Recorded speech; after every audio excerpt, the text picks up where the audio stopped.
All right. Good morning, good evening, good afternoon. We're live. I'm here with Artem. We've got a awesome presentation and demo for you today. I'm going to introduce Artem, and we're going to get through like a slide or two, and then I'm going to hop off, and Artem's going to hop into it because we've got a lot of stuff to get through. We're going to do questions and answers and stuff at the end or kind of close to the demo.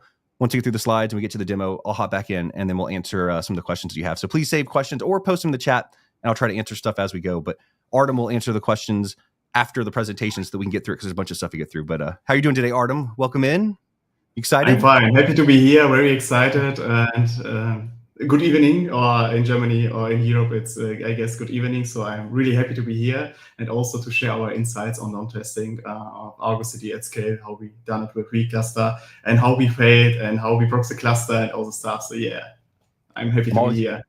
Always happy to have you. All right, let's go and get started. So what are we talking about today? We're talking today about load testing Argo CD at scale with vCluster and GitOps. We have built a framework and needed to test it, and we decided to do it with vCluster and GitOps because our whole framework, our platform is based on GitOps, and we needed a way how we can save cost and still tested it at scale with about, I guess we are going to 1,000 clusters, and then we said we need to make a cut because we have too much learnings, and we are going to share it in this webinar. I'm always happy to have you back. It's like between webinars, you go off and you do all this new stuff, and then you come back and you share it with us. Like, it's awesome. Like, I like learning all this stuff too. And then I'm jealous because like the slides always look so good and the presentations are always so good. All right. Do you want to get into the intro and stuff, and I'll hop off and then we'll get going? Yeah, of course. Thank you very much. I mean, short introduction to you. Yeah. I'm Mike Peterson. I'm hosting this stuff. Let me introduce the star to you, Artem. You can go to the next one if you want. Artem is here. Artem's the star. He's going to talk about all the cool stuff. I'm going to hop off, and then I'll be back in a little bit. So let's get started, Artem. Yeah, of course. Let's get started. People who don't know me, short introduction to me. I'm working as a platform engineer for ATS Consulting and squad lead for the sovereign cloud part. I'm also CNCF certified kubestronaut and ambassador for platform engineering, helping companies. And a lot of people told me I not promote my book too much, and I should promote it more because if you're building a platform, GitOps is gonna be the glue or the brain of your platform. So yeah, now I have done it. Hopefully everything is happy. I'm a co-published author of implementing GitOps with Kubernetes. And let's start because we have a lot going through, and I'm going to introduce you to our mission today. And we will start with the part setting the stage, where I introduce you the history, the context, and also environment, and why we're making the load test. Because it's not like we are waking up one day and say, oh, we now wanted to scale to 1,000 clusters on edge and tested it. We have a story behind it, and I'm gonna tell you it so you understand it, why we have done it. And also the second part is gonna be about the environment, how we set up the environment.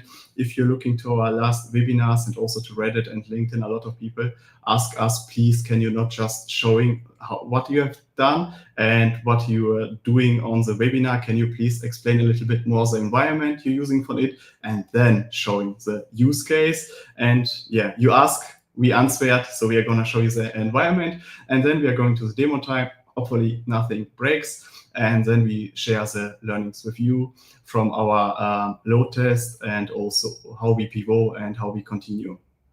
But first, in the most webinars, I like to create, to explain some terms, share terms, so we have an understanding for the webinar. We are speaking about internal developer platforms a little bit. Internal developer platforms, I'm not a fan of how fancy you build it or whatever. It's a portal. It's not a portal. For me, if you're building an internal developer platform, the self-service focus should be enabled. So if you have some user of your platform, they should use whatever you provide over on self-service. This is for me the definition of an internal developer platform, everything on one place. And we will use Kubara. Kubara is a framework, was created by Schwarz and also Stackit. It's also part of the Schwarz group. And we as IITS Consulting, combining our engineering power with a lot of our engineers and creating a framework to build platforms, or to giving a ignition part, or to giving a jump start to the teams, and is also part of the story. So because of that, I explain the term. And if you're speaking about GitOps, because GitOps is going to be the brain and the heart of our platform with Argo CD, I just wanted to mention, if we are speaking about GitOps, we are meaning the CD part, the CD pull-based part. In the past, if you are doing something CI/CD based with a pipeline, you have something, you push your code, it's gonna build your image, it's gonna create your manifest, and then it's gonna create something, doing something like kubectl, apply -5 the value of the files, and deploy it on the Kubernetes cluster. In this case, we to enable at scale, we remove the CD part to the GitOps part, but I guess you're familiar with it. It's not new. And if we are speaking about in terms of control plane, we are meaning something like a cockpit where we bootstrap everything we needed to manage multiple cluster or to manage multiple workload cluster, establish a multi-tenancy, establish some policies and also stuff. And also we will do using the control plane to manage the vCluster and to deploy application through Argo CD into the vCluster. If we are speaking about a catalog, it's not just umbrella Helm charts. If we are speaking about it, it's a combination what your company provide. In our webinar, it's gonna be a combination of Terraform modules and a combination of umbrella Helm charts with managed part, and then you can override everything you needed for every cluster to set up with custom values. And if we are speaking about developers, because I mentioned the term internal developer platforms, we are speaking not about the software developer, we are still speaking about all end user of your platform. It can be the FinOps people, it can be the platform engineering people, the security, compliance officer, everything using your platform, what you have provided. And I don't know if you're familiar with vCluster. vCluster, in short, it's a possibility. You have a managed Kubernetes cluster. You can running a Kubernetes cluster on Kubernetes with vCluster, and you can separate, for example, tenants. You can also install the same third-party tool, but in 2 different versions. You can also create ephemeral stages, and we will use vCluster to creating our load test, combine it with Argo CD, and deploy some application, increase the object size, and seeing when Argo CD breaks or in which moment it's gonna be not perform very well. So to the terms, let's start with the story. Why we started with all this, why I'm gonna telling you the story and what it has to do with building a rocket.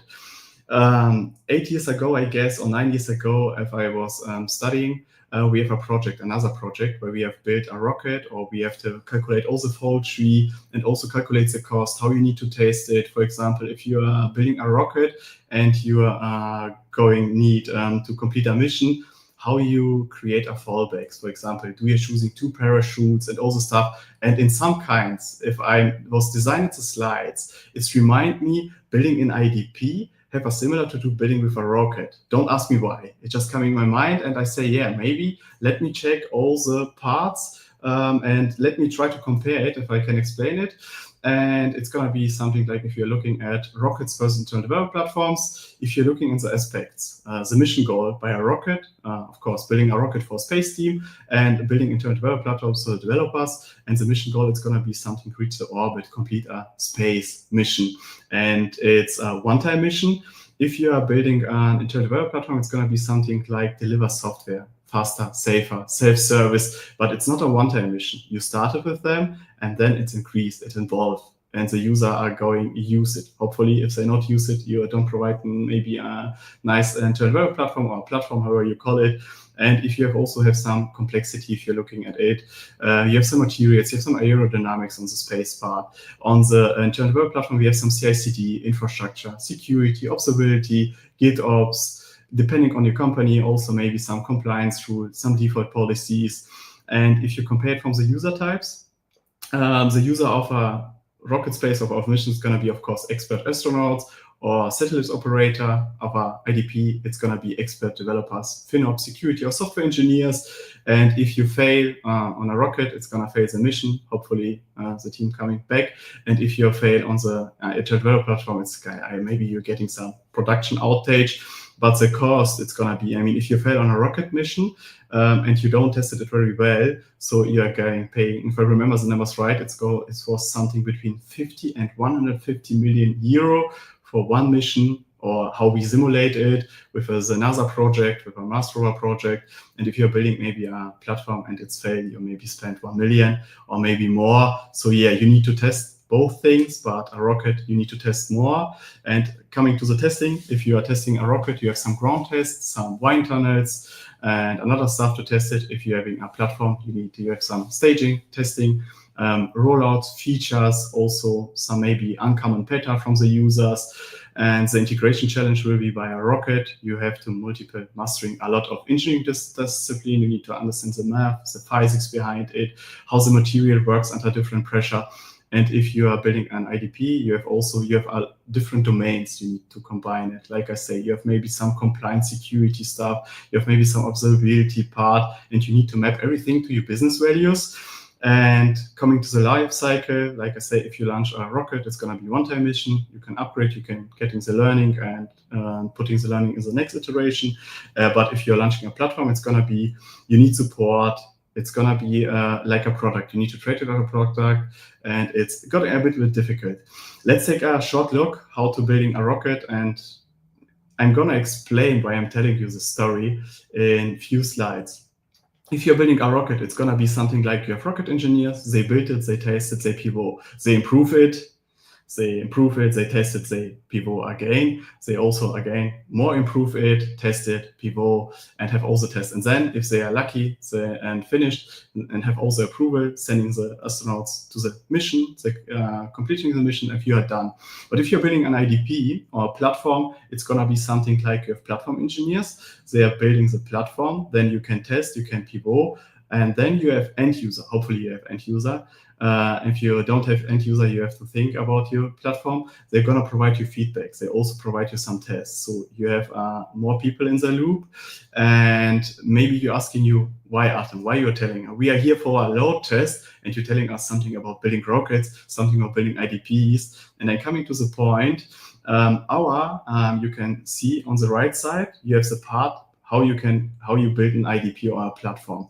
But our challenge was to combine engineers, to combine knowledge, a lot of days of engineering works, and to build a framework. And that framework called Kubara should enable different platform engineers team working on edge, working air-gapped, working in the cloud with the framework. So in our case, it was like, okay, we need to provide a framework so you can build a platform for your end user. And we need to keep in mind how we test it. I mean, oh my God, how you test a platform. And for us, it was, and now we need to imagine how you test on edge. I don't have experience on edge, or I don't have experience in air-gapped system.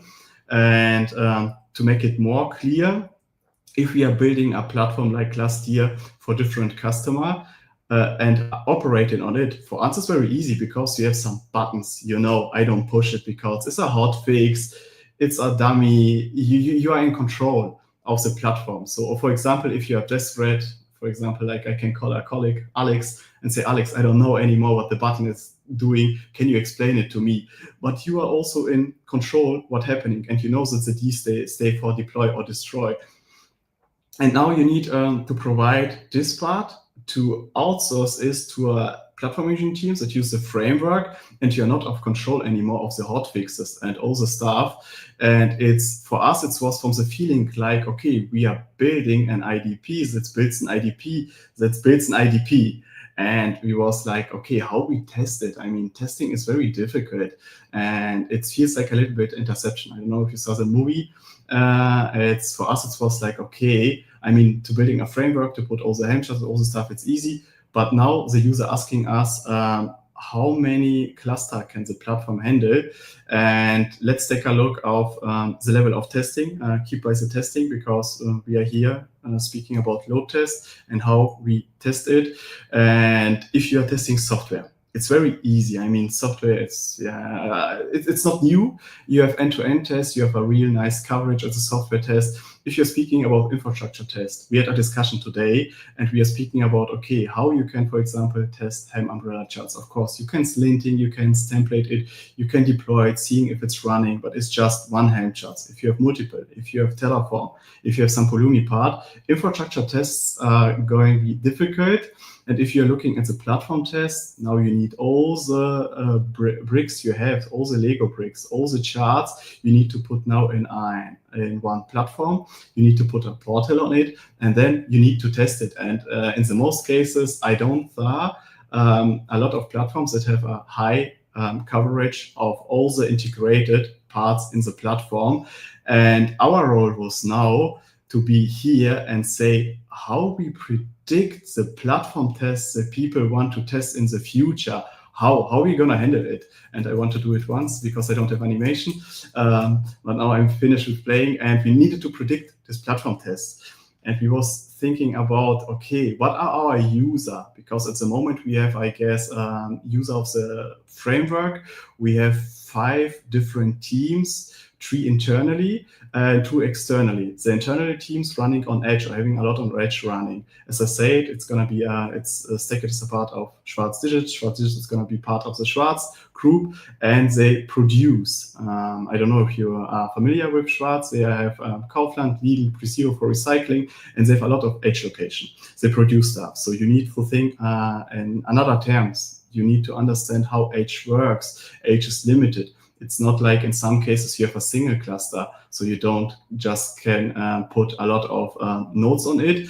And also we have another user, they are running on a public cloud using like Stackit, using Civo, OTC, OVH, or Azure, or they're running on private data center and combine it. And for us, with the frameworks, the control plane, it's not going to be a problem. You can put it on Edge, you can run it independent and can create or add the cluster until you have connectivity to the cluster, to the control plane. It's not going to be so hard, but we need to answer the question, how many cluster can the platform handle that we provide with the framework? How many application, how many cluster? And let me just summarize the challenge we have, and maybe then the whole story makes sense to you, why I am telling it to you. And the challenge was how to test. We had to test what is the Argo CD control plane can truly withstand, or how many application can one Argo CD control handle. And in the first case, it was like, how many application? But what the heck is an application? I mean, if you're thinking in terms of applications in Argo CD, one application, it's like a logical pod or container of real application. But a real application can be manifest. A real application can be put in a Helm chart. And so you have different objects. You can't just say one application has every time 20 Kubernetes objects. It's like, I don't know, if you are putting more application, one application using an app of apps pattern, you have maybe 400 objects. So we can't just say our setup provide you until 1000 application, 50 cluster. Also the next question, how many cluster it can handle? It depends on. If you're just adding a cluster, it can maybe handle 1000, 10,000. And also how many Kubernetes object one control plane can handle. Or when I need to starting the sharding, not sharding in the case of Argo CD to create more replica set or to scale horizontally with HPA. You need, for example, how many instance can real one Argo CD manage, and one I need to shard, for example, based on locations. For example, one Argo control plane is now for Europe, or one is for Asia, or something like this. And also how many developers, users can one control plane handle, because we have one control plane with multi-tenancy setup, so you can log in with multiple user, you have your project, you have your multi-tenancy, and you can deploy to your workload cluster.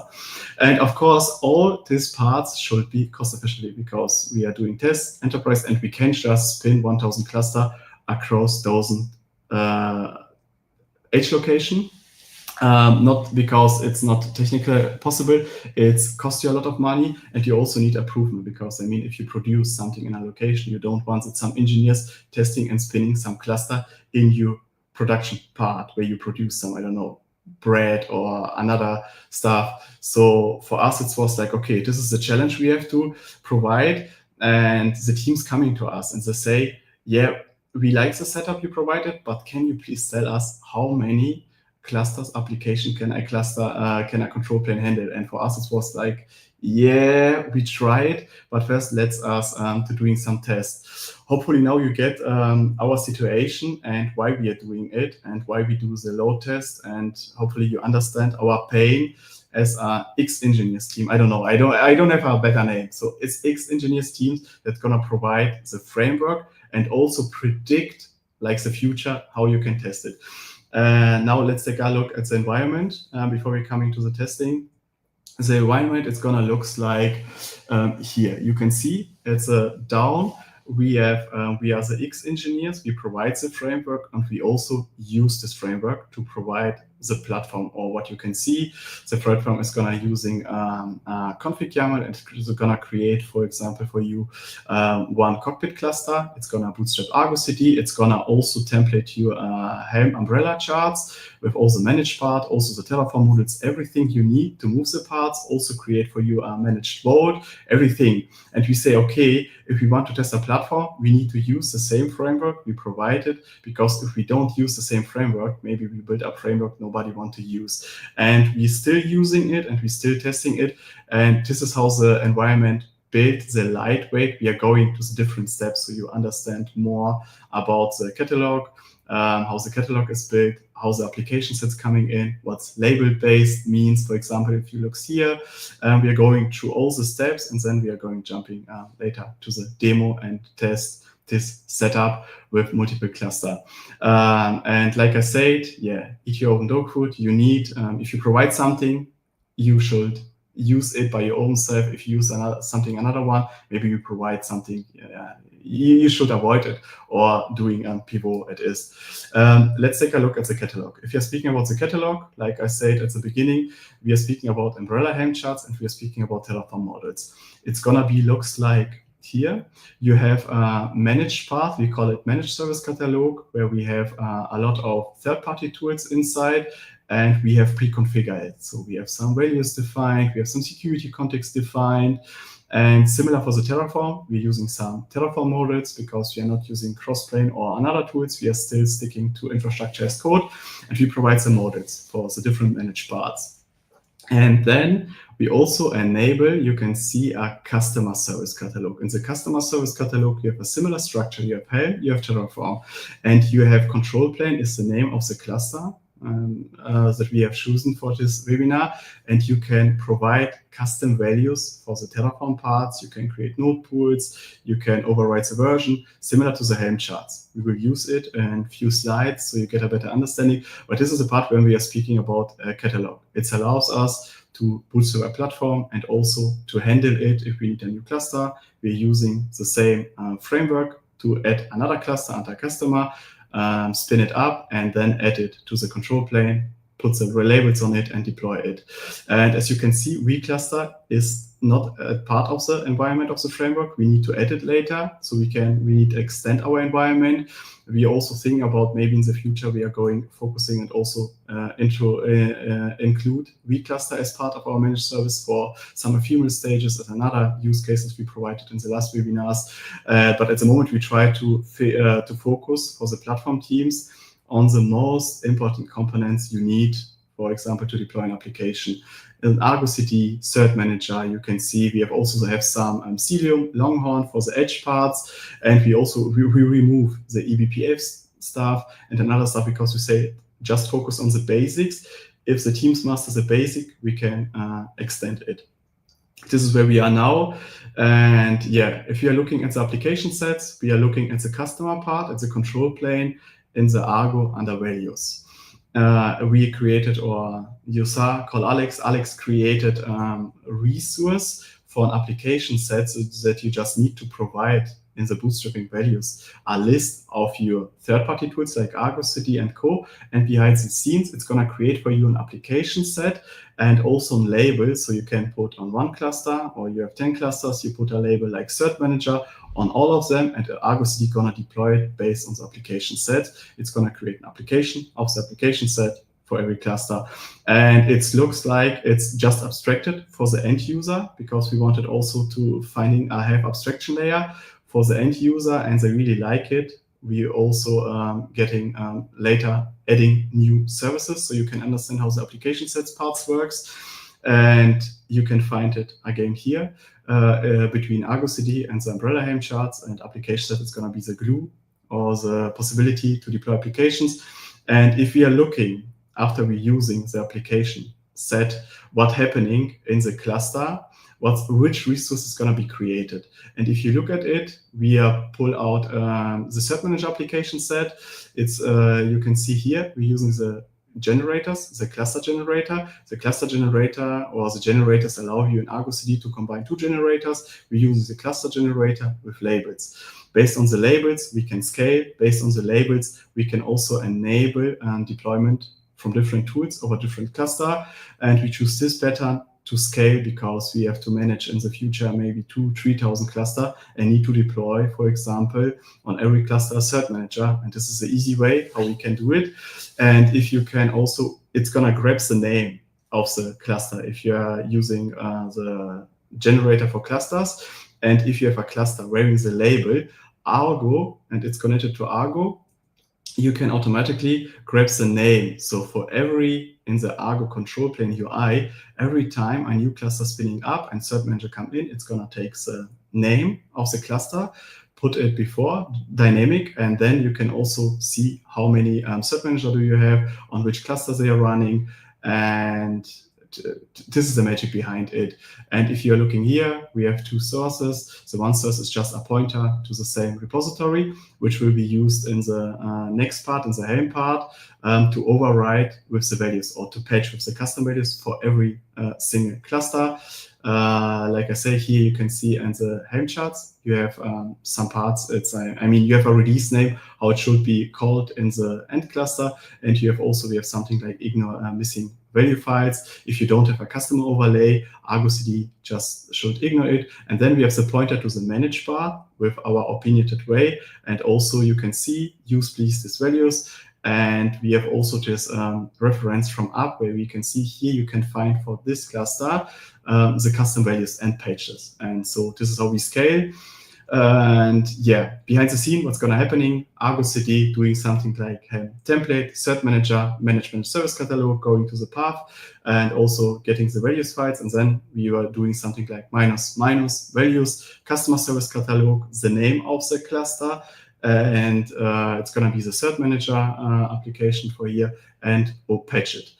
Hopefully you get an understanding how we build the application set part. It's not just the only part for the cluster, it's just how we scale and how we manage it, and how we also will later use the vCluster part to put it in the catalog and also to add it to Argo CD and then to deploy based on the labels, to deploy it in the virtual cluster to create more objects to see how many application Argo CD can manage. And if we are looking at the next part, you can see here, for example, we needed to add a cluster. It's not just a vCluster, it's a cluster and the same values. Argo CD is our brain, is our control plane. We have also a section, it's called cluster. You can add different clusters and it works like behind the scene. It's going to create external secrets. I'm going to show you how it looks like. And you can provide a list. In our case, what I've put out here, it's going to be a name. It's going to be called vCluster. It's going to be a project. It's an Argo project, which allows you which sources you can use, which manifest or which objects can be deployed to Kubernetes, and in which cluster as destination. You can define a scope. And you can also see here, we have a remote reference. We have a remote key. It's called my clusters. It's going to be in the vault. We have a secret. It's called my clusters, and the key with the kubeconfig. It's called vCluster, where we fetch later. I will also show you how it looks like behind the scene. And we have a cluster secret store as a relationship between the external secrets operator and the vault. If you are looking here at the map, you can see that Argo CD gonna deploy the external secrets operator, and also creates a cluster secret store to connect it to the vault. And through the relationship, we can, in the future, we can create external secrets. And so we can fetch a lot of kube configs. And then we can connect it to Argo CD because we can enrich the labels and say, this is going to be a type cluster from secret. This is going to vary the labels. Don't worry, I'm going to show you everything. So it's just you understand the story. Now the environment, we are at the point how we can add the cluster. So you don't say, oh, we saw a lot of magic. What's happening behind the scene? And if you still have questions, just ask me during the demo where we go through the steps so you can understand it. And also, as you can see, in the vault part, we have a secret called my clusters, and we have a secret There it's called vCluster -0. You can call it whatever you want, but this is how we fetch a secret and also add it later to Argo CD. And our external secrets, it's going to be created, like I said, and it looks like this one. So you have something, you have a remote reference to the key or to the secret in the vault, and also to the real secret in the secret. And also you can, at the bottom, you can see, you can enrich it, putting some labels on it. So this allows you, Argo CD, to add this cluster. And you can also add some different labels, like here you can see Cert Manager enabled, lean, or Kubernetes Resource Operator enabled. And we will use exactly this example later for the demo and to see how it works. But first, I wanted to make a short break and to catch some attention. I don't know if you are familiar with external secrets, but external secrets, Gustavo created an issue, GitHub issue, as one of the core maintainer for, I guess, now 3 weeks. And external secrets is suffering at the moment because they have still just only 2 maintainers. And Jan Otto Kröpke created a LinkedIn post to create a lot of attention to it, to say, hey, guys, a lot of, in my opinion, external secret is one of the best solutions I saw on the market because it's vendor neutral, and I really like it to use it with different secrets manager. And they have still just have, if I understand it right, 2 maintainer, and they say we make a stop. We just provide the necessary releases, but we want to wait until 5 maintainer because we can't manage it. We are burning out. So in short, if you're using external secrets or if you was aware of it, so you can register, and if you have the time or want to contribute, just it's important for me, and I also try to help them to keep open source alive. So please register or reach out, or looking at the issue, you find it very fast. But now back to the topic. We are having the environment set up, and the next step we will need is putting a node pool, because if you are load test, you don't want to disturb your infrastructure stack like Argo CD, external DNS, and Cert Manager. You want to separate them. If you are creating too much load, maybe Kubernetes is gonna evacuate also your Argo instance, and then you don't have any more access to it. So we try to avoid it, and we say, okay, how we can solve it for our test? We will add a node pool, and we will use the same catalog, the same framework to extend it, and it's very easy. You are going again to the customer service catalog, to the control plane, to the Terraform part, and we have env auto ones. This is going to be auto templating, and you can just extend it by adding additional node pool. Like you can see, we are using here C1.5. It's going to be 16 vCPUs, 32 GB RAM, and we also have a taint on it. We put it later as a toleration in the vCluster, and all the tools going to be deployed inside the vCluster, so they're running on the right node pools or the right nodes from the node pool. Yeah, this is how we have done it.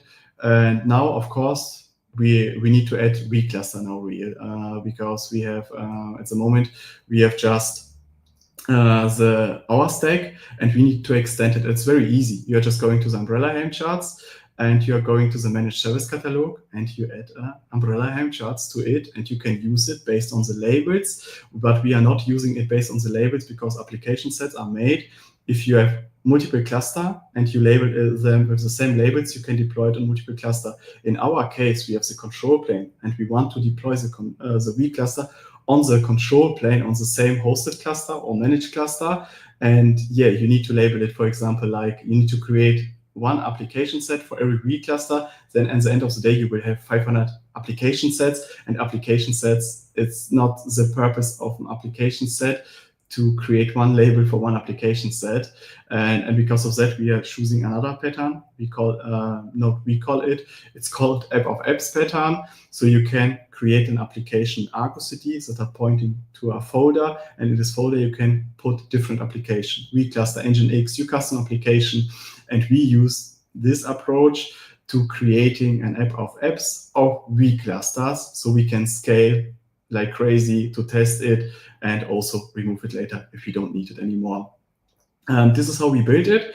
And the next part is going to be, you just need to modify a little bit some parts. We are using, if you're deploying vCluster, you have multiple opportunities how you access it. We are just using an Ingress. We are accessing from outside. And if you want to use it, because I saw it also on a lot of blogs and also on a lot of questions, we're using Nginx as an Ingress controller. You need to enable SSL pass-through. If you are not enable it, you can just you can connect, because it's not going to be terminated at a vCluster, but you can ask Mike if you have more question about it. I just saying you need to modify it, because a lot of people try to rebuild what we have built in the past, and they say it doesn't work for us, and I check it out and say, yeah, you need to enable SSL pass-through, and they say, you don't tell us. I say, sorry, my fault.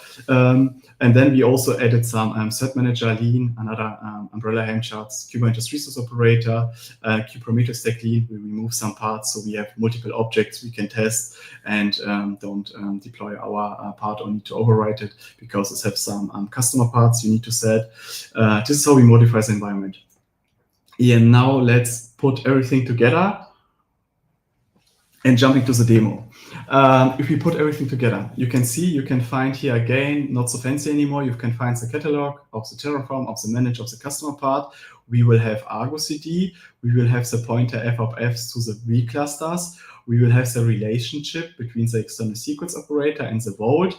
In the vault, we will have the kube configs to the different vClusters, so we can access them. And we will also have our node pool called app, with some taints and toleration, where we later gonna be deploy the vCluster, putting a label on the vCluster, like the Cert Manager, and deploying it through the same Argo instance, edit it and deploy it, and see how many applications Argo CD can handle. Of course, last point, I was not really honest with you, I see. We need to speak about the cost. I don't like the part, because as I think I try to avoid it, but we need to speak about the cost. Because also it was a huge topic for us. We said we need to test it and we need to estimate the cost. And it's gonna be, okay, which solution exists on the market?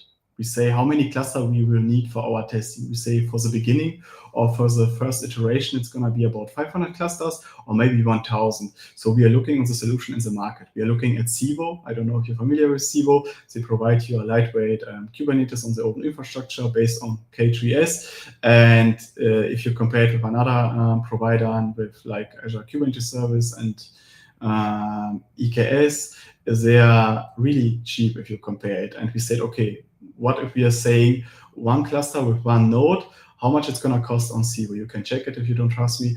It's going to be something about 120,000. And we say, okay, for 1,000 cluster, it's going to be 240,000. We say, okay, we don't need to test the whole month. We have just a short period. What other opportunities we have? I mean, we are running on Stackit. We tested it on Stackit because it was built on Stackit and for the Edge and for the Agit system. So we say, what if we are using a Kubernetes engine, K8S, and how much it's going to cost us? We said, okay, 500 clusters, because they have a control plane with all the backups, all the enterprise features, a lot of overhead. You can integrate observability, you can integrate DNS over Gardener extensions. It's built on Gardener, and Gardener has some infrastructure extensions, another one. But we say, really nice, but we don't need it. We just need to spin up some cluster, test it, and throw it away. And the costs are going to be something like, if you are using a full enterprise-ready solution like Stackit or SKE, Stackit Kubernetes Engine, it's going to cost you, like you can see the number, for 1,000 cluster, 500K. And then we say, okay, what we can, what are also opportunities? Why we are not using SKA, because they have node pools, and combine it with vCluster, K3S in the vCluster as a disto. It should work out for us. We can spin it, we can deploy it, we can add it. How much it's going to cost us? We calculated it with 50 nodes, similar size of the nodes, 16 VPUs, 32 GB RAM, and it's going to be something about 21,000. We say, okay, 500 clusters spread it about 50 nodes should work. If it's not work out, we may be going to 100 nodes. It's going to cost us 42,000, and similar for 1,000 cluster, it's going to cost us 42,000. We say, yeah, if we needed more nodes, for example, 200 nodes, it's going to cost us maybe 80,000 worst case. And if we compare it with the another numbers, we said, okay, it's the best solution for us. We have some requirements. we fulfill the requirements, vCluster fulfills the requirements with the SKA engine. We like it, let's go for it. This is how we made the decision. But we're not making some market research, some performance research. We just wanted to test it. And yeah, we have some requirements and vCluster fits the best. And now we are coming to the demo. We are going to test 3 different use cases. The first use case is going to be we just connect an empty vCluster to Argo CD, and we wanted to see how many vCluster or how many cluster can one Argo CD manage one instance with our application. The second part is going to be creating a vCluster with one application. For every vCluster, we're going to create one application, and we will use the Kubernetes resource operator, as you can see also on the label here. And then we will create on the third test vCluster with 3 applications for every vCluster combined with different objects counts. For example, we'll use Cert Manager, Kubernetes resource operator, and also the kubeparameter stack, because at the end of the day, it's an application, but it's a huge one. It has a lot of objects. And yeah, let's jump to the demo. I just need to share the other screen. Sounds good. And we had a couple of questions too. Yeah, of course. We can also go into the question. We have a lot. We have still time. At this time, we say we are going for 90 minutes because in the most cases, I want to share too much with you. So sorry for that. So go please for the question. I'm drinking something and sharing the. Sounds good. Yeah, we'll kind of since we got a little bit more. This is kind of like a little bit of a break, and then let me get this added. I wonder, how fast can you speak in German? Right? Like, because you speak so fast in English and do so well with it too. And like people tell me I speak way too fast, but like you've put so much information even in that little bit. It's crazy. All right, so a couple questions. Are the slides going to be available after this? Yeah, the slide's going to be available. I sent it to you, Mike, and you sent it to, because I guess you have the list, and I'm going to send it to you.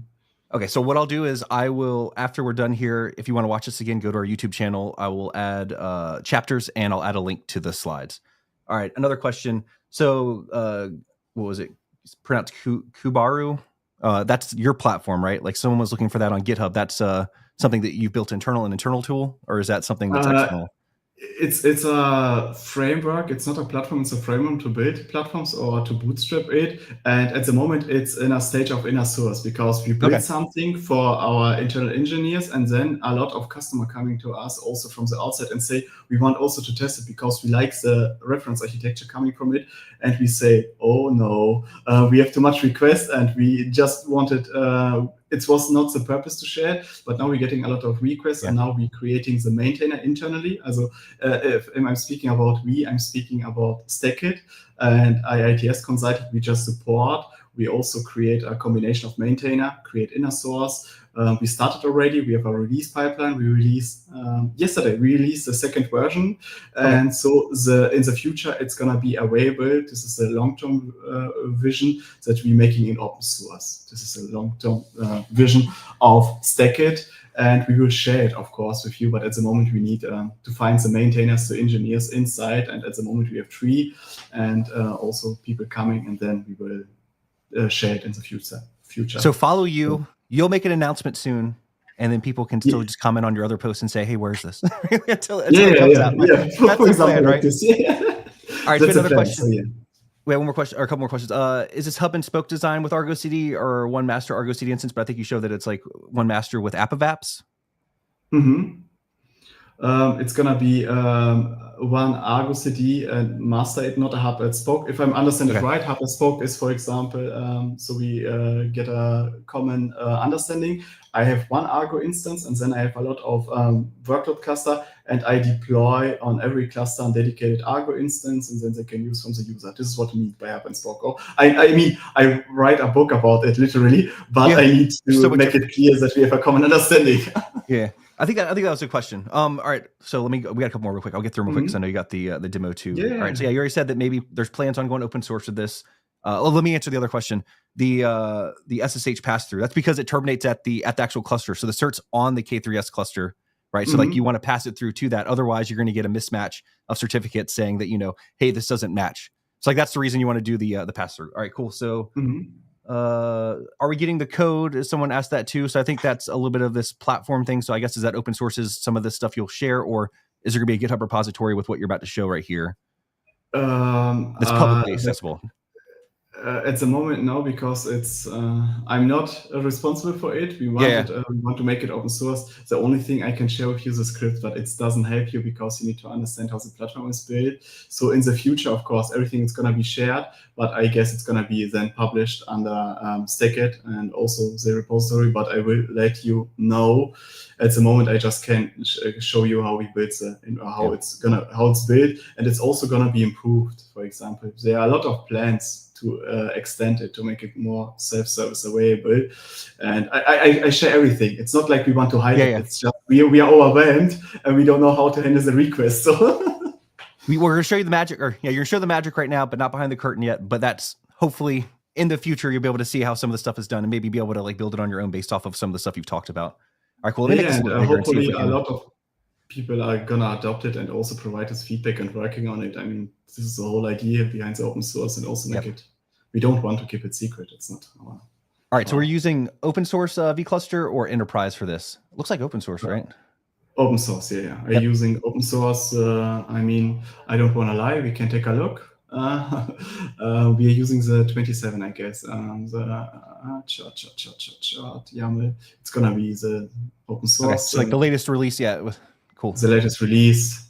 So it's the stable one, the latest stable one, actually. Yeah, I guess you have now 28, but it's still release candidate or something like this, huh? Yep. Well, yeah, the 27 right now, 28's coming. We've got some. I'll do that at the end. I'll plug at the end. We've got some streams coming up to talk about what's coming up and what's going to be new and all these new releases and stuff. So I'll tell you where to follow and like how to get that information. Yeah, I already saw it with vNode, all the stuff, and now you can bring your own VMs and then add it. Private nodes, private nodes. Yeah, private nodes is really amazing because also now I get now we are drifting a little bit away, but at the moment we are working a lot with edge location, and in some cases it's really nice to spin our VM and just join the VM from you, so you don't need to provide a fully Kubernetes cluster. You just need a node that works like a Kubernetes cluster and add it. I really like what I understand. Maybe I understand it wrong, but I guess it would work like this. For example, I'm using Terraform, spin our VM, whatever I like, and then you're going to deploy your magic stuff. So vNode, it's going to spin everything, and at the end of the day, it's going to do something like kuberdm join to one of the cluster. Yep, that's what I'm doing. I spun up with Terraform, and then I have a VM, and then I create this this endpoint that I can actually just hit that'll download Kubernetes and all the stuff and get it set up for me and join to the node. So it's similar like how you would join like a K3S node or something like that, but it's adding it to vCluster, and it's a private node, and then it gives you places where you run your workloads.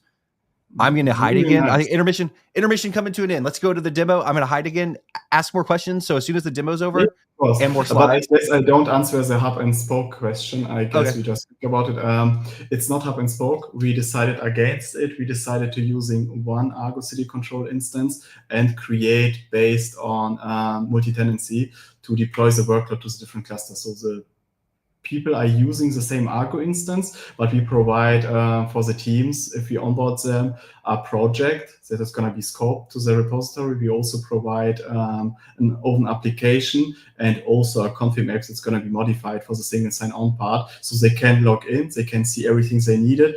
They're going to using the Argo CD deploy to the end cluster, but they get never access to the control plane cluster. They just see everything they needed, logs, and also have the access to the repository. This is how we built it to save resources, because we're also running on edge. And if you're running on edge, you can't just deploy the whole stack like you're doing it with hub and spoke architecture. So you need to save resources in some cases. This was the idea behind it. To save resources, of course, you can extend it, put an Argo CD in the managed sharing charts, and deploy it on the label, because it's the same approach. Awesome. All right, I'm going to hide again. That way, like, you look good at the bottom right with the demo. But if we have more questions after that, I'll hop back in. But then we'll do a Q&A and stuff after, because you got the demo and then you got some more slides as like a finish up, and then we'll do some Q&A and stuff again. But yeah, keep posting questions. I'll ask them again. I'm going to hop out. Let's see that demo. Okay, nice. Now we are going to the demo. The demo is going to be something like you can see from the environment here. We're starting first. We created some, just let me close it for you. We created some different steps. In the first step, we are going, if you're looking here, of course, we need first to create the vCluster. So it doesn't exist. If you're looking in the apps folder, it's empty. So we need to create it, and we don't want it to over-engineer it. So we created a template and some scripts to allow us this. Like if you want, I can share the scripts with you. It's not magic. It's just for our test because we don't have much time and we wanted to test it fast to getting the results and implement the learnings. But back to the part.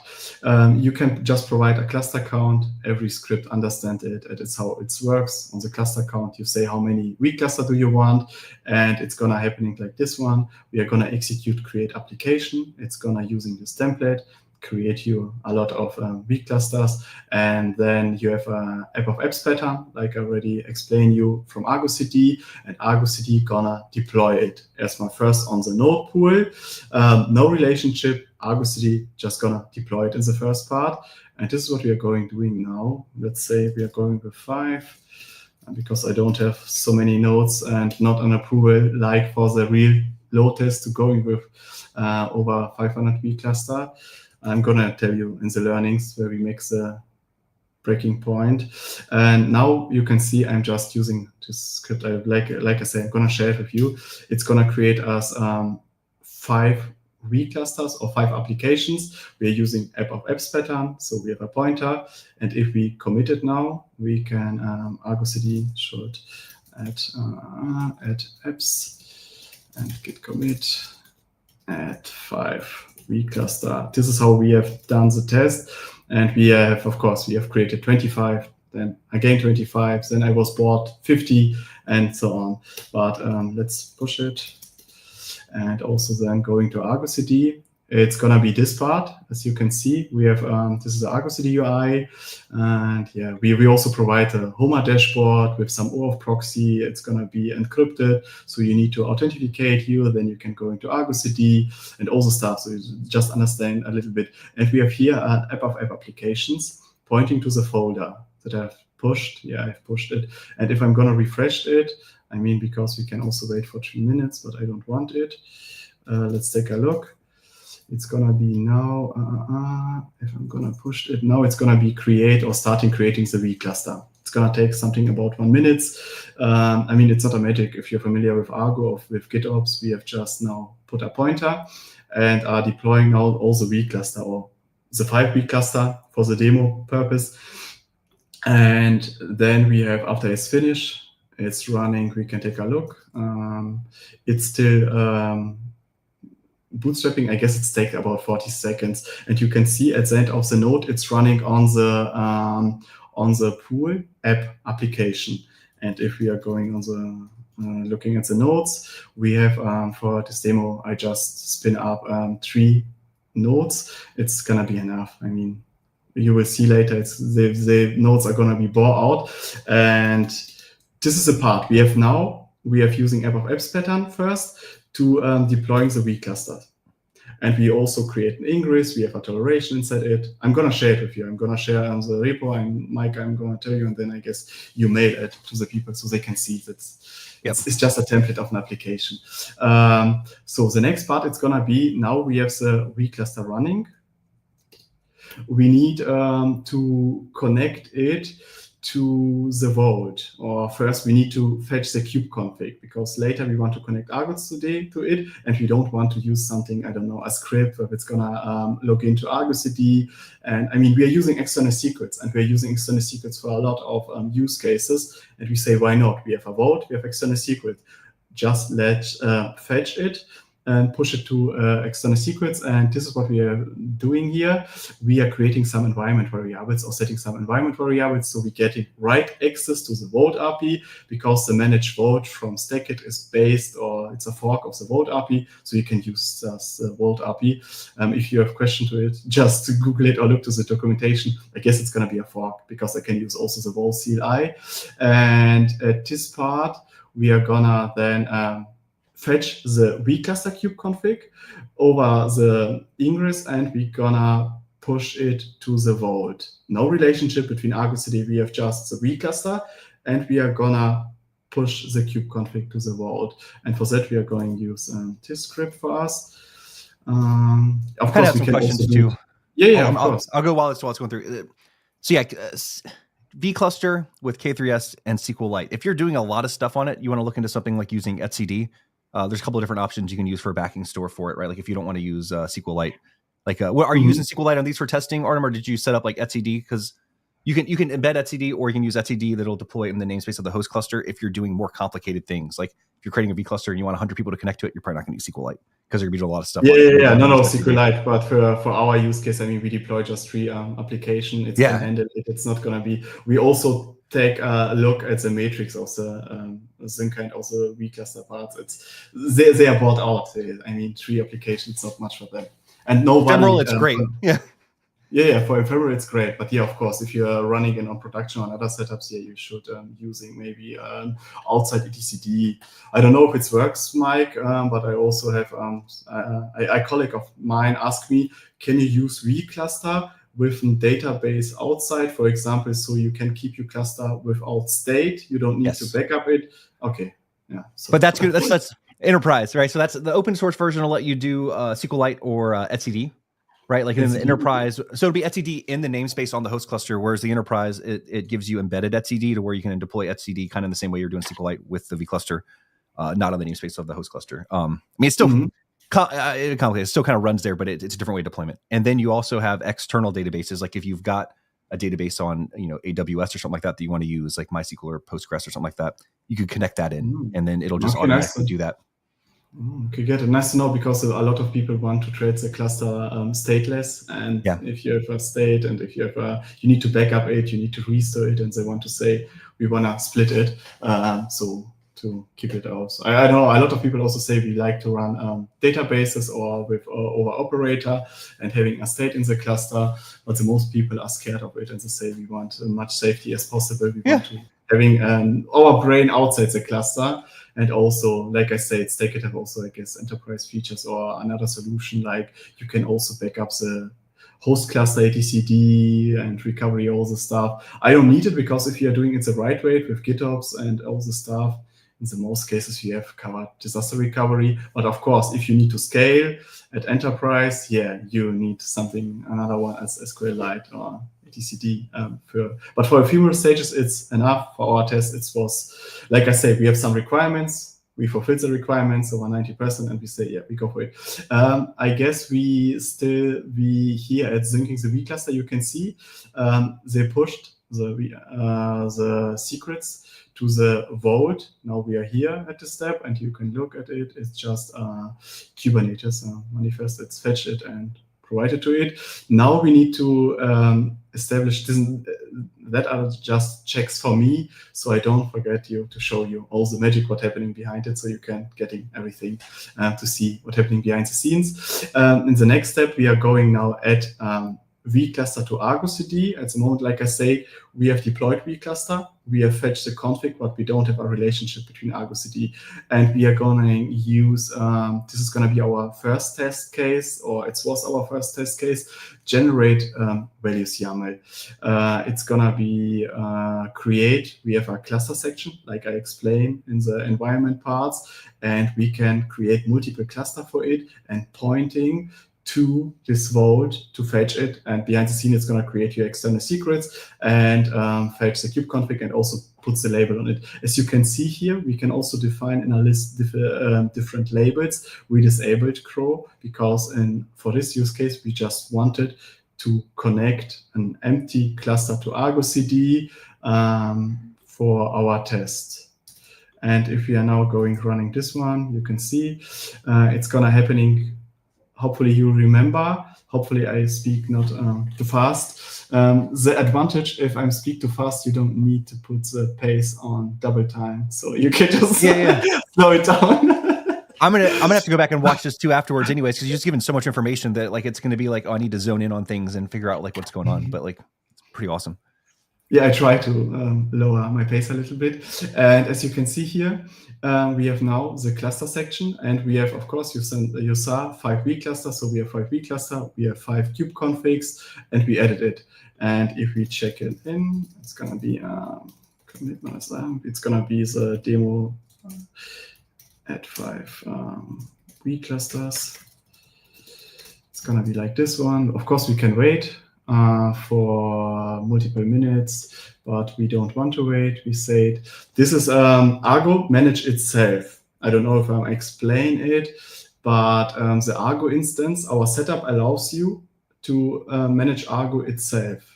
And also allows Argo CD not manage itself. Some people are scared of it. We say, no, why not? And because of that, this part works. We have now, we have the control plane, as you can see, Helm, the control plane, and the related Argo CD instance with the custom values. And we override the custom values to creating the edit cluster. We just need to push it because then behind the scenes, like I showed you, Argo CD doing something Helm template and using the customer value for this cluster and to manage itself. And because of that, we need to refresh it. It's not anymore the pet of app of apps pattern. And you can see if we are going to KNS, hopefully you can see the resolution. I hope it works out for you. If we are going here, you can see it's going to create for us 5 external secrets. And you can see also, if I'm going to describe it, you can see this is how it looks like. The fetch config part, how it's fetch the kube config and extract everything they need, so Argo can understand it. And you can also see that it's going to be here, crow is disabled, so we don't have a label. And we can also take a look. If you, I don't know how familiar you are with external secrets, but I'm going to show you. It's going to, from the external secrets, it's going to create a real secrets with all the information you need. And it looks like this one. So you can see crow is disabled, and it had this label Argo CD, Argo project, secret type cluster. And based on the label Argo CD, now I need to add it to my clusters. And now you can see we have 5 clusters. The status is unknown because for Argo CD, it's don't check, making a health check because we don't deploy anything. And it's just a secret, and he's aware of it. He put it in the UI. So our learning was, and I mean, like I say, I read a book about it and I should know it. And our learning was like, we can put 10,000 weak clusters on it because they're just secrets. Argo doesn't do something. So, but yeah, not much fun here or not much happening, but this is how we connect it. I want to go step by step. Of course, I can do everything in one script or in one logical part, but to understand for you what's happening behind the scene, now we have added the weak cluster. We, for our test, it was like, we can say, oh, yeah, we don't need it. And in the next part, it's gonna be yeah, KNS. I show you the Argo CD UI, the cluster listed in Argo CD. Gonna be add crow as an application. Kubernetes operator. I just choose it because I like it, and I was testing something with crow, and I say I already have it in my catalog, so I use it. It's not a real reason behind it. I just needed some object and some applications. And if you're looking here at crow, it's gonna be as a second step. It's gonna rewrite the label and using the same cluster part, using the same references, and set the label on it. And based on the label, it's going to create the real external secrets with label enabled, and it's going to connect it and then deploy it. Hopefully, it's going to be clear. The only thing is changes now. If you compare the pictures here, no crow, no label, crow with label. Running on the node pool with the tolerations. Let's do it. So we started to test. For this test, let me just, so we can see again in the values. You can see in the values, it's just change the label to enable it. So the external secrets are going to be generated from it, has the label. So the secret it's going to be generated from the external secret has also the label. Let's just put it on, then I can explain you something else. To add crow to cluster. And we are waiting on. So I'm going to refresh Argo CD again. So I don't want to wait the 3 minutes worst case. And what I wanted to explain to you, it's going to be, we have the vCluster, we have added it, and now it's going to be deployed to the node pool. App application, I guess it was, if I remember it right, yeah, I guess now we are adding, our idea was to test it. I need to remember our test, our KPIs and what we want to test it. And our idea was, because now for every vCluster, we have one application. So we are already testing how many applications can Argo handle. So we have already can make a check mark on every vCluster creating an application. And then we also told a thing about it. And if we are putting a crow in the vCluster, so in point of Argo CD, we have 2 applications. And for us, it was okay. Now we need to think about it. If we deploy every time one vCluster with 1 crow, it's gonna be for Argo CD like deploying 2 applications. So just keep it in mind. And if we deploy later the crow, the cert manager, and all the stuff, so every vCluster we deploy, we are gonna deploy 3 applications in view and point of view from Argo CD, the vCluster application and the 3 application inside the vCluster that manage the application controller. So the end of the day, now I guess, hopefully we are finished. I guess I speak too much. And then this Argo CD is like a hosted Argo CD with like tons of resources behind it and its own Kubernetes cluster, or is it running with other stuff, right? Like, yeah, it's running, like you can see, it's running with everything they needed, like a cert manager. Yeah. It's this is the control plane. You're looking now. You're looking here at the picture, and this is we are now looking. We have some X-ray from the picture, and looking now in the cluster. You're running behind it, so you have some Homer dashboard, like you can see here, also running in the cluster. This is the same cluster, Grafana, Alert Manager, because it's a control plane, and also manage the policy. Manage another stuff, manage seeing how many, if the control plane is healthy, and also the stuff. And we built it to add workload cluster, to deploy a lot of workload to the cluster, and also enable the teams to deploy the application over the same approach to the cluster. This is how we built it. And we will also extend it to make it more a little bit. Maybe, I guess we are thinking now about putting Backstage on top of it, because we have also automatization to make it easier for both worlds. A colleague of mine called this setup configuration as a platform or something like this, because you need to be an engineer to understand what's happening behind the scene, how you add cluster.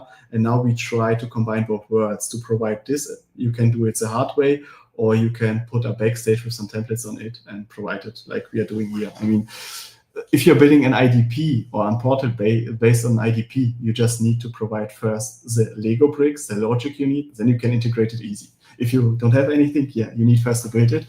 And I guess also, Mike, you have some videos, if I remember it right, where you already have Backstage and Crossplane and another stuff with a self-service where you can deploy vCluster connected to Argo CD and doing stuff like this. If I remember it right, I guess Kurt? Kurt.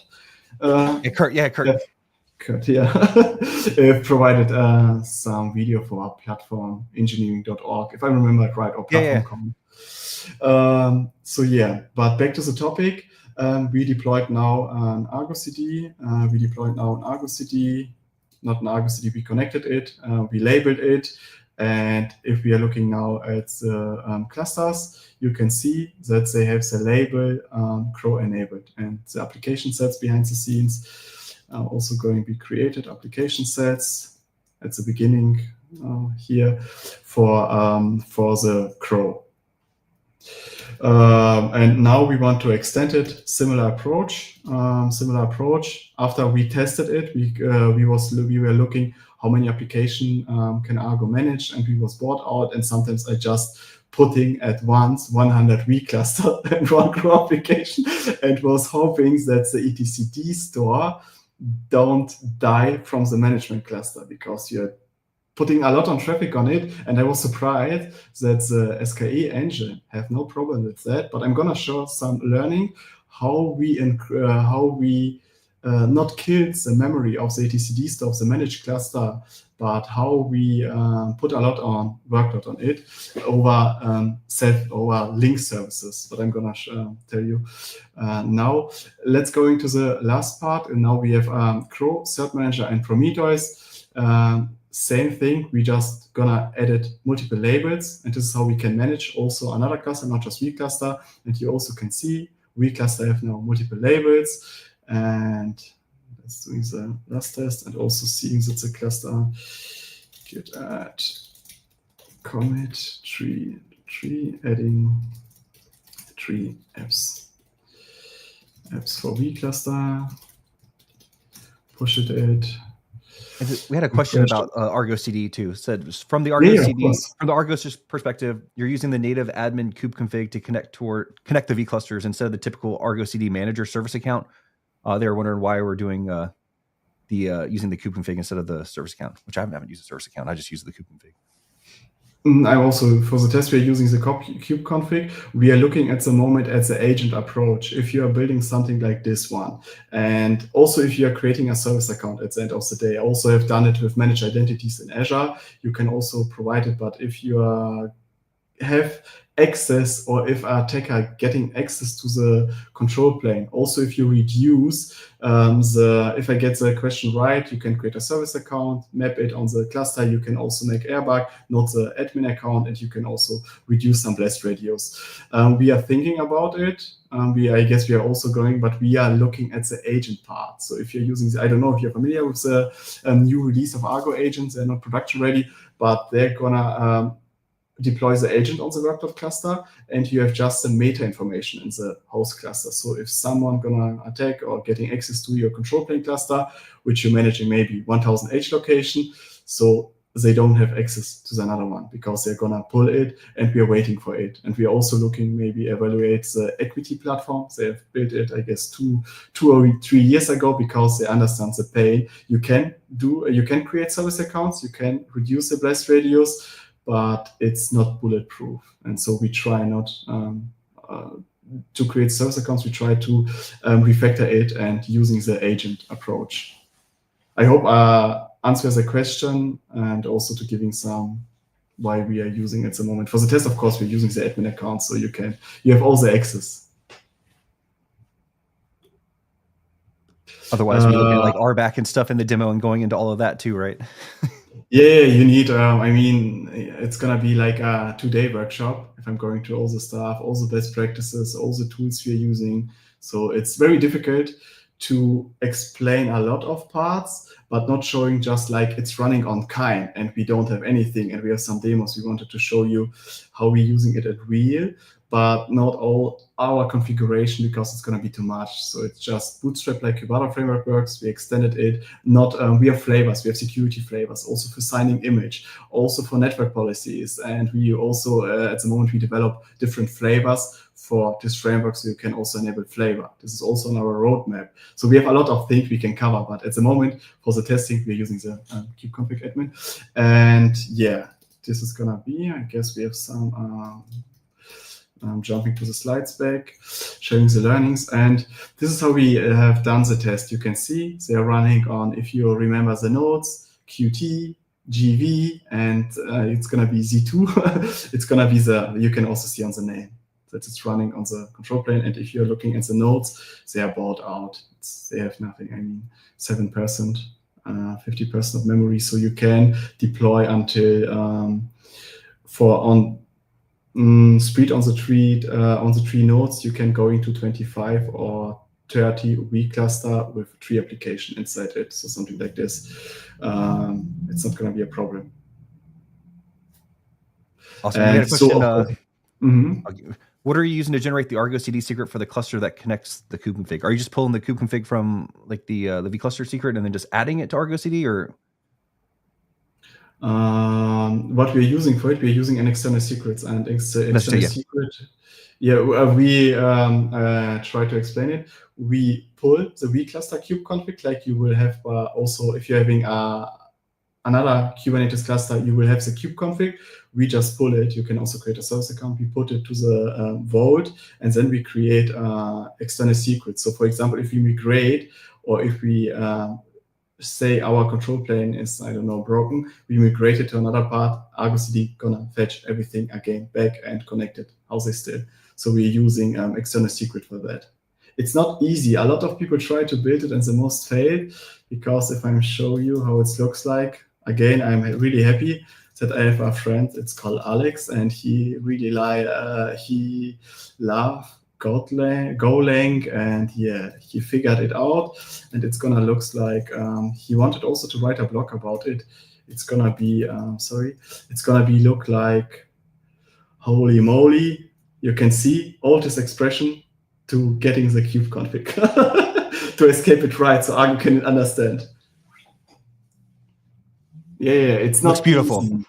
It looks beautiful. I can't read it. We also, I guess ChatGPT can even read it. But yeah, this is how we fetch a secret. I hope I can answer the question.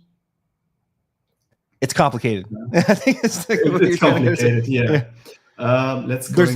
Jumping back to the slides, and then we have a few minutes for the Q&A. I guess the learnings are not going to be too much. Wait, I'm going to be present. Share screen. It's going to be entire screen. And the links to the stuff. So I'll put as many links as I can into the YouTube video and stuff too. So that'll just be on our YouTube channel. Give me a couple hours, right? Like, so after this is over, I'll add some chapters, and then I'll add some of the links and things that we have too, because I got to make the presentation stuff available. But yeah, we'll get that added in, and then you can find it there. Okay, all right, nice. I'm gonna hop back off for you to finish this out, and I'll come back in once you get kind of to the end, and then we'll see if there's any other Q&A and stuff. Nice. Yes, works for me. Now we are back to the learnings. Our learnings are from the first iteration. We have, for example, application set. We forgot to adding missing ignorance. Our application set are not customized. We can't.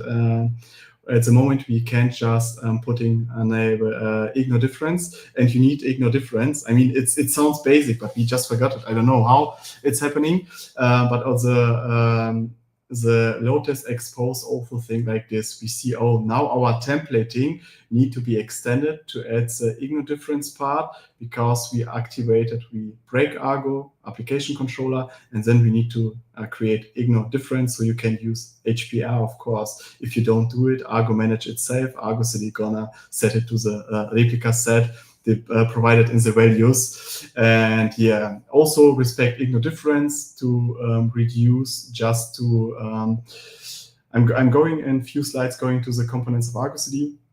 We have also added respect ignore difference, but before the test, to understand that Argo CD should just resync and refresh all the stuff after not for every time, just if some ignorance is happening. Then also we are going for resource tuning, adjusted requested limits for our components. We understand that Kubernetes stack, I guess, break by 50 applications or 100 applications, 150 applications it was, because we have some limits. We have some limits for, I guess, for RAM, we have some limits, and our Kubernetes stack can handle it anymore. Also, we need to see if Ingress Nginx can handle it, and we need to adjust it, our request limits. We are using Kubernetes resource recommendation for it. We are running it over 1-2 weeks, getting more values about it, how it's handled, because we also refresh multiple times, doing a lot of tests and seeing which metrics we get and how we can react to it to provide how many clusters, how many applications, things like this. And also, for the core components, like the Ingress Nginx controller or the Kubernetes stack or some Argo instances, you should going to with HPA and proper request. And this also was a learning from us. It was not new, but we needed to provide a report for the teams. They are asking us why we can just using, 1,000 application. And we can say, without tuning, you can do this way. And yeah, and then also we are learning about Argo CD behavior and scaling, that our setup, for example, we have forgot to ignore the Redis init job, and every time it's sync it on the test, it's created every time a new job, because it's if a job is done, for Argo CD, it's like a job is never running. So we triggered it every time. And we have not every metrics kept. We forgot to enable OAuth proxy metrics. It was also for us, we are using OAuth proxy for also to authenticate to the ingresses and all the stuff, and then you can also log in over via at the moment GitHub provider. And yeah, scaling thresholds about it. Control planes was stable up to 500 apps and 50 to 60 clusters. And then we can see we killed sometimes because of our limits and requests, the HPR of the application controller, because you can do sharding, but sharding is just healthy until one point. I guess, I don't know, maybe to 10 or 15 replicas of an application controller. And if you're doing something like this, then you can see that your performance going down. So if you shard too much, the performance is going down. I guess it's depending on the algorithm and Argo use it, how the application controller refresh all the application at once. For example, if you refresh 1000 application, we kill the application controller. And if you kill one, the workload it's gonna be spread to another one. Then you kill another one. And if a new one coming up, like Kubernetes purpose, have to do it, to reschedule it. And so we kill it also multiple times. Also operating at scale. Like I said, sharding, evaluated, splinting responsibility, I don't get it. I guess my language is done. I was speaking too much. I'm here to help. Yeah. Responsibilities. Yeah. Evaluating, splitting responsibilities. Cool. Yeah. Take a second. you said so much stuff. Like. Yeah, I said too much stuff. My voice, I guess, my room is a little bit dry. And we also evaluated, for example, like the question was asking if we want to scale it or if we want to separate it, if we don't creating a hub and spoke architecture or provide some education and say, if you're running in these limits, maybe you can use multiple control planes, or if you can using another topology of Argo CD, like hub and spoke. And like I say, we also have the Kubernetes resource recommendation from Robusta, getting some values, provide this to the teams, because we are not running the platform. We need to provide all the education, all the tests, all the things we needed to the team so they will be aware of it. And yeah, no universal limits. Scaling depends on app complexity. Like I say, one application can have 20 objects or 200 objects, depending on, I mean, if you templated the Kubernetes stack chart, just the custom resource definition have about, I don't know, 30,000 lines. So yeah, you have a lot of different objects depending on it. And also we started a knowledge base where we put every learnings, all the reports, all the performance pitfalls, and also starting to building a knowledge base to share it. And one learning for us was, after we tested it, we say, which part we are gonna test it? We don't have some KPIs that we say, yeah, we want to test it, we want to say the load test, but what exactly we want to test it? I mean, it sounds basic and you should be aware of it, but it was surprise us. We have, I don't know, some requirements, some KPIs, but after the test, we was sending out, this part is missing, this part is missing. We need to add it to next iteration step. And yeah, the learning from the load test be like, yeah, we learn too much and too much and too much, and we need to make a cut. This is what I wanted to say. If you're reading the blog, I will give later you the resource to the blog.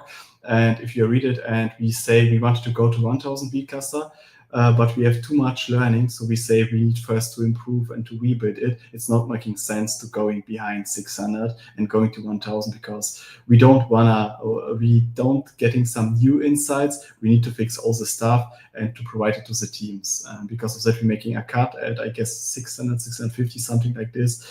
And first want to focus to refactor and improve the framework and the platform going with that. And also, I was surprised about vCluster, or not just me, our team was surprised about vCluster and SKA, because we are having about 600 ingresses running on the same cluster. And for us, it was, wow, it's going to be manageable, because, I mean, you have a SKA, and the SKA from the infrastructure point of view has a load balancer, and we don't know if it's going to be handled if you're going to destroy the infrastructure, but it was easy. We was looking at the metrics of the load balancer and also traffic. It's not going to be problem. It was stable. Also, the node pool autoscaler, it's taken us, I don't know, we have 25 nodes and we are going to 50 nodes, 10 or 15 minutes to getting also VMs with 32 vCPU and 32 GB RAM. And it was for us, wow, we are thinking we kill it. And also you can see how the host cluster API server getting some relief, because a lot of the requests getting against the Syncer or the vCluster API, and just the request going syncing from the vCluster to the host cluster, getting so the Syncer speaking to the etcd of the API server, and then to the etcd of the host cluster, and this reduces a lot of workload. It's helped us to the test going to push the boundaries. And also we learn you need to disable service links. For us, I don't know if you're familiar with service links. Service links is an approach. It's going to be introduced, I guess, in Kubernetes 1 13, something like this. If you create services in your namespace, Kubernetes is gonna inject it as environment variables, and the syncer pod is syncing it like it's have to do it. I mean, we wanted it to sync it to the host cluster. And if you deploy a lot application at once, it's gonna also sync all the environment variables you don't need. For the, I don't know, you have a service for a database, it's going to create you, and your for us, it was surprising. We can see how the RAM it's getting filled more and more and more because the manifest of the pods are increasing based how many services do you have. And for us, it was like, oh, we should disable the service links because we don't need it. I mean, if you're bidding at the time you don't use, in the most cases, the environment variables, you access directly the services over the name or another parts. But in the past, I guess, the most people are using just, it was easier for a lot of developer, just create a service and just use it over the environment variable. As you can see, we have a lot of learnings. We also understand better how the application controller works if we refresh it, between where the load coming from, also the repo server, how we can re-render manifest, how we can handle GitOps at scale, all the caching, how we can improve it. And because, I mean, if you are working with Argo CD, you have just 3 components, so it's gonna be, you have more components, but the repo server, for example, gonna render all the manifests. And if you're rendering every time all the Kubernetes stack, it's gonna kill you in some cases. So you need also to scale the repo server, or you can use, for example, solutions like Cargo for Equity to re-render it, to put it in a repository, and then just deploy the pre-rendered manifest. This was also a learning and bring us to new tools. The tools we put it on our flavor setups, and also with the flavor setups, we were thinking about to edit like Cargo to pre-render it, not just to fine-tune, also to allow better propagate between the stages, and also seeing Argo CD, how the UI and the API working on the lot. If you're, I don't know, refreshing 500 application, if there's some impact, we collect a lot of data. And yeah, here are some limitations of Argo CD at scale. If Argo CD reaches the limits, even if you have some tuning, you can use tools like Cargo to pre-render it, decouple the manifest and the propagation. It's also a learning for us. And why this matter, like I say, repo server can become your bottleneck, and if it's not render anymore, so yeah, you have a problem. It also handles also Git clones and all the stuff. And you should to avoid complex Helm charts like Kubernetes stack and also all the stuff. We are gonna share this slide with you. Now I guess my pace is gonna be too fast. Let's sit here for a second. We got a question. That way people can snap pictures of these things. So a question is, did you test the Argo CD hydrator feature within this setup yet?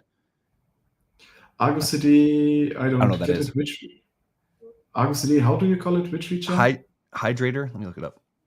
Hydrator, I never heard about it, maybe in other terms, but I have to take a look. You know, we just tested the Argo CD HR setup with some, you can see also Argo CD from Knoll, some benchmarking. They do it at more the scientific approach, and also looking how you can sharding, benchmark it, how you can fine tune it. I wanted to share it with you. Also, how you can improve it with dedicated Argo instance per cluster.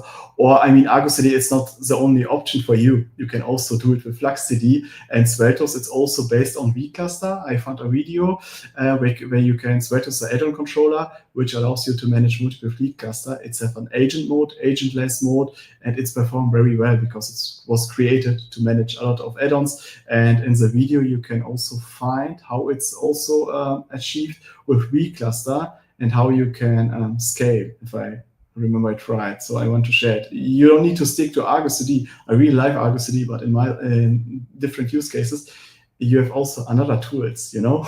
Yeah. So, yeah. And then I guess we are going to the Q&A session. We are finished. And after the teams are asking us, say something, now we can provide some values, also some learnings and knowledge base, and say, with this setup, you can scale until you reach, I don't know, 1,000 application under these conditions. And yeah, this was our statement to the teams.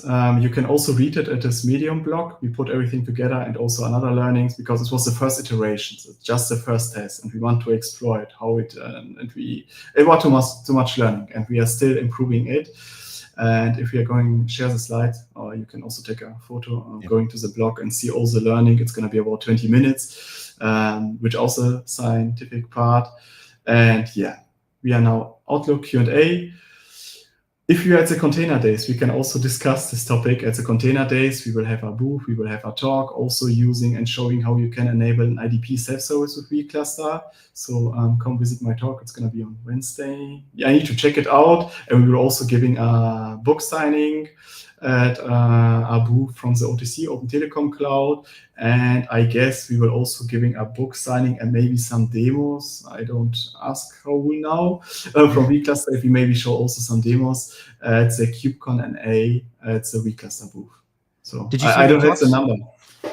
Did you submit any talks for KubeCon? Do you have any talks that were accepted for it, or no? Are you doing no talks? It's so hard to get in. Did you submit anything, or? I submit one talk with Matthew, core contributor from SCORE. We wanted to showing the people the right abstraction layer of the platform, how you can build it, where you should avoid it, but it's too hard. Except some of Artem's talks. They're awesome. Right? I try to speak not too fast at the talks. But yeah, if you have some question, just over vCluster, ask Mike. If you have another question, just ask me on LinkedIn. And if you have some related vCluster questions, just join the Slack and ask, like I'm doing the most times. Yeah, we've hit like 90 minutes. So I think we did a lot of Q&A and stuff throughout. If you have other questions like after this too, feel free to post it on the video and everything. I think we can kind of wrap it there, Artem. You said you gave so much information. I'm gonna have to go back and like actually watch some of the stuff too, because like I'm sitting there asking you questions afterwards that you just got done presenting because it's just so much and it's so interesting. When you demo this to like clients and that kind of stuff, are they just like blown away and they're like looking at their DevOps people like, why aren't you doing this? And they're like, because it's so complicated. Like what's going on here? Yes, I understand. In the most case, if you're showing to the clients what's happening behind DevOps platform engineering, whatever you call it, for the most clients, it's like, okay, now we understand why we are paying you money to do it for us because we don't want it. There are a lot of moving pieces and they really love it. They love to understand it and they say, no, just keep it. But yeah, it's like this one. Or if you have some engineers, of course, they understand this. And the most questions are, can we get access to it? Can we do it together? Yeah. Can we doing a webinar together? Can we get doing a hands-on? But this is coming from the engineers that understand it. But in the most cases, they are just few. Awesome. All right. So after this, like I said, go to our YouTube channel. Just look for at vCluster at YouTube. I've also posted it in for StreamYard people, but if you're already watching on YouTube, you know where it is. We've got a bunch of stuff that's upcoming, right? Like we're going to have this in there that you can watch afterwards, and I'll put a bunch of stuff in the description. So give me a little bit for that, and I'll add some of the stuff that we can share. And then, yeah, just check there for upcoming stuff. Follow us on YouTube, subscribe. We're going to have a bunch of things coming up. But thanks so much, Artem. Like, it's always a pleasure to have you on here. Like, I get to sit back and like watch something awesome and then pretend like I'm part of it, right? Like, so I really enjoy it. Thank you so much for coming in. Thank you for having me. Want to say before we head out? The stage. Oh. Thank you very much, Mike, and thank you for hosting. Like, I really love it. Like always, it's make my life easier. I can just focus on the hands-on stuff and explaining. Thank you very much. A link to Slack. Okay, so Slack is just slack.vcluster.com. If that link maybe expired or something like that, yeah, just go to. I'll post it in real quick for everybody. Slack.vcluster.com, and then I think we'll wrap it up here. And then, like I said, yeah, just add Artem on LinkedIn, send him messages. He loves answering them. He probably gets hundreds of them like all the time after these things, but cool. All right. Thanks, everybody. We'll see you next time. If you have questions, like I said, post on the video. And thanks so much, Artem. Oh, yeah. Do you want to say bye, or do you have anything else to plug or anything like that before we head out? Yeah, I just want to thank you very much for your time and that you stay with us 90 minutes, a lot of workload. So thank you very much. And yeah, if you have some questions, just ask me. I guess I just need to take a sip of water to my voice is killing me. So thank you very much for everyone who has joined, and have a nice evening or morning, whatever, wherever you're located. See everybody next time. Bye. Bye.